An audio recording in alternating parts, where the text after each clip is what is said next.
This is a two-part conference. This is the second part now that we're beginning. So the whole thing is called Pathways to Child Flourishing. The second part is called Contexts for Development and Child Flourishing. This is the academic portion where we have academics talking about their research. And I'm here, I'm Darcia Narvaez, the main program chair of both conferences, and I welcome you. I am going to wear bright colors in case, so you can always find me if you have a question about anything. If you need a certificate of attendance, they are at the counter, the registration counter around the corner. You can ask for one of those so you can apply for CEUs, continuing education credits. And I am going to reserve my introduction to the conference for tomorrow morning, but I want to give a chance to our administrators to welcome you. So, I do have them on here. Daniel Lapsley is the chair of psychology. He's a wonderful person and also my husband, and he's going to welcome you first on behalf of the college and the department.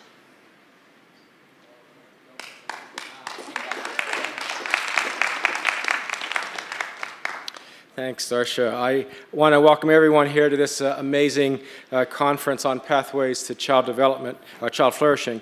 I bring the greetings of the Department of Psychology and the College of Arts and Letters and the Institute for Educational Initiatives. We're all proud sponsors of this conference, along with the Center for Children and Families, which you're going to hear about in just a moment.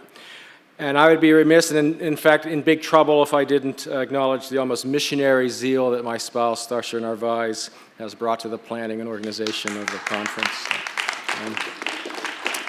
So we all welcome you to this beautiful campus. We're glad you're here. We hope your stay with us is rewarding and stimulating, and we hope you meet new friends and colleagues, and that your important work will continue in a more vibrant way, inspired by the presentations and discussions of this conference. There's at least 4 important aspects of this conference that I think are worthy of note. First is its international scope. We welcome scholars and guests from all over the world to this meeting, and we're gratified that you've traveled so far to join us for these discussions. Second, the meeting is profoundly interdisciplinary. The program boasts scholars from developmental science, anthropology, psychiatry, biology, family studies, peace studies, among others. This, in fact, is the nature of scholarship in the 21st century. You know, we work together on team science with interdisciplinary perspectives where we tackle problems and move the ball down the field to score important insights. I'm sorry for the football metaphors, it just can't be helped here. The team science on display here promises rich discussion that will most certainly be on the cutting edge. And thirdly, the ambitions of this meeting really is on the cutting edge. We've long been accustomed to talking about risk, about maladjustment and psychopathology, about protection and remediation, about good enough parenting and good enough child development. These are all important topics, to be sure. They all have important literatures, but maybe some things are not just good enough. Maybe we can do better. This meeting promises to change the terms of reference and to shift our language and conversation towards something else entirely, which is how to optimize development and what it means to flourish. And fourthly, if this is so, then the work of this conference is profoundly moral. The language of optimization and of flourishing is moral language, having moral presuppositions. It requires a moral sensibility, or else has moral implications. It asks us to reflect on how to live well, the life that is good for one to live. And reflection on good lives and on living well invariably involve an ethical dimension. So this conference is international, interdisciplinary, on the cutting edge, and deeply moral in its intentions and ambitions. And it seems fitting that a conference that revolves around these themes should meet here at the University of Notre Dame.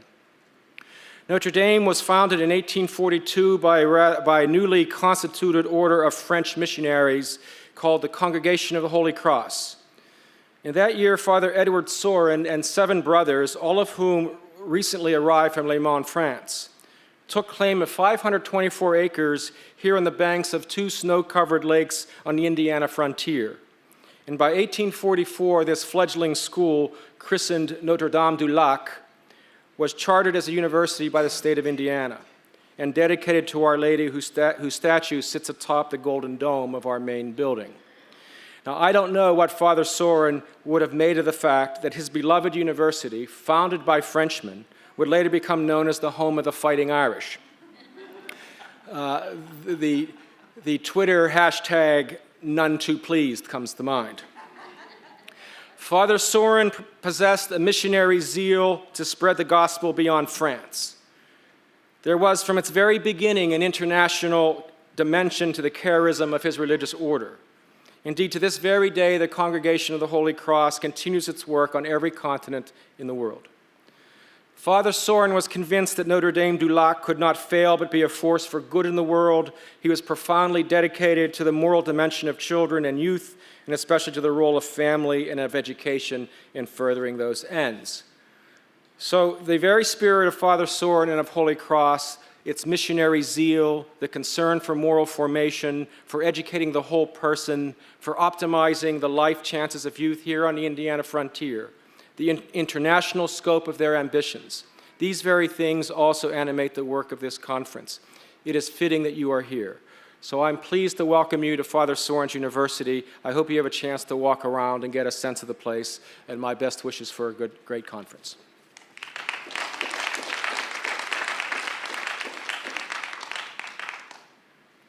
Thank you, Daniel. I'd like to introduce the program co-chair and also director of the Center for Children and Families, one of the main sponsors of our event, Julia Braungart-Rieker.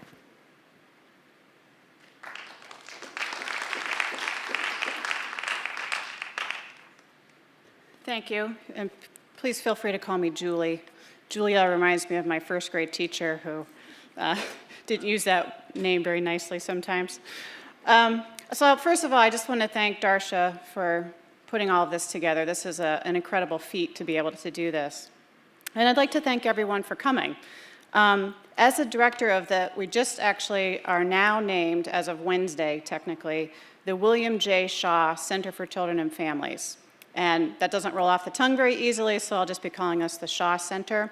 But we are an off-campus research center where we see families from all walks of life and study children of all different ages from infancy through adolescence. So I am really excited to have so many top experts from different fields and disciplines speaking at this symposium. First of all, I love the title of the symposium. One of the definitions of flourish is, quote, a person, animal, or other living organism that grows or develops in a healthy or vigorous way, especially as a result of a particularly favorable environment. So this is looking at development in a very positive and hopeful way.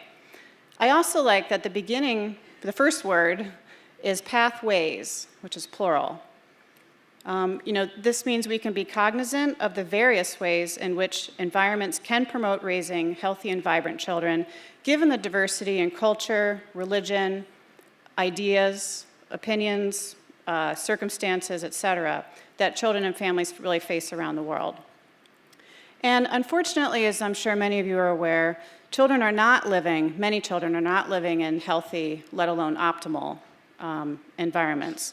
So what do we do about this?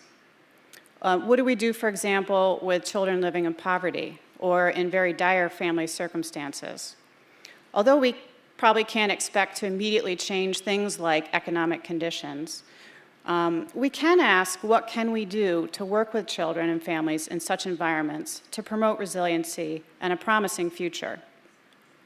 At our Shaw Center, we have a number of faculty from different disciplines, including psychology, anthropology, sociology, economics, the business school, the law school, and we actually have a new faculty member from architecture this year.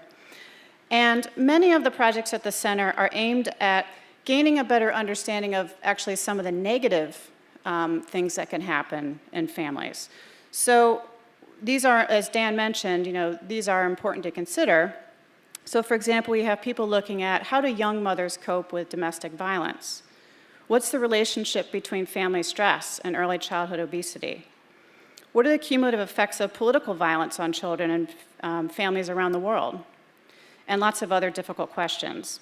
So we might see these questions as negative, But they can certainly inform us about better ways to prevent or enhance particular environments for children particularly at risk.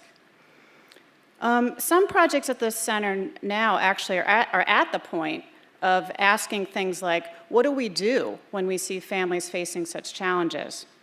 So some projects we have at our center focus on enhancing children's well-being, like using memory computer training programs to enhance skills in children with ADHD, using social robots as a way to increase communication skills in children with autism, teaching mothers who are identified as maltreating to develop skills in dealing with and talking about feelings with our young preschool children, working with parents of adolescents, how not to only communicate more effectively with their teenagers, which I need to sign up for, but also with each other, so that mothers and fathers can communicate more effectively, and that can spill over into the entire family dynamic. At the symposium, we're going to learn a lot from each other about varied methodological approaches of trying to better understand what makes children flourish and how best to support these processes.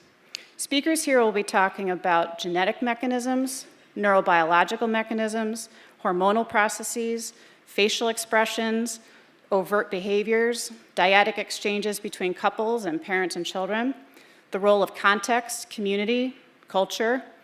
I'm not sure if I missed anything, but really we're covering the gamut. So in other words, we see that there are ways of looking at processes really through both microscopic and macroscopic lenses. And all of the approaches can inform us in different ways about what's going on. So when experts are looking at different parts of the puzzle, a symposium like this can help us better communicate with each other about what we're finding. And I know that I'm personally looking forward to learning a lot from my colleagues. And so what's also fun about these kind of symposia is that we see interesting exchanges sometimes between the speakers. But I think what's also really important is that we see exchanges with audience members. Many of you are students, parents, teachers, practitioners working with families, curious learners. And you all have experiences that can help us think differently and more fully about some of the concepts we've been trying to work on. So again, I'd like to thank Darcia, and I know she'll be saying something, giving an introduction tomorrow about the conference. She has done, I would say, heroic work in putting all this together, so I'm very grateful to her for doing this. And I'm really looking forward to the next couple of days. So on behalf of the Shaw Center, I'd like to welcome you and thank you.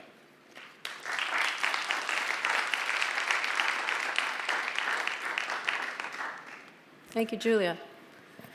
As Julie mentioned, I will be delaying my introduction till tomorrow for time constraints. I would like to encourage you, though, to tweet. You see the little signs around there, #ChildFlourishing. There are some people who couldn't make it to the conference who are following the Twitter feed, so think of them.